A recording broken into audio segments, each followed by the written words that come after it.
اهداف اتحاديه او اهداف وحداويه. المهم نشوف اهداف، المهم نشوف اداء حلو، اداء يرتقي نعم لسمعه وامكانيات الفريقين. جول جول جول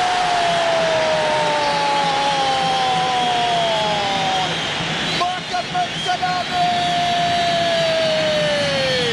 وعبد الملك زيايه، عبد الملك زيايه اللاعب الجزائري سامع كلامي، وفي الدقيقه 12 ينفذها تنفيذ صح ويحطها في المكان الصح، وبالتالي يضع الاتحاد في موقف صح. ونعم الاتحاد صح على صح، وبالتالي هدف في مرمى عادل الحسني. اول اهداف المباراه. يا هي مباراه، يا هو هدف، يا هي كره لولبيه، يا هي كره راسيه ولا احلى، يا هو كره جميله ولا اجمل.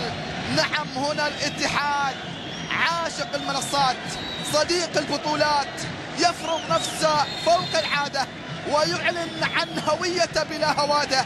نعم الاتحاد هنا في هذه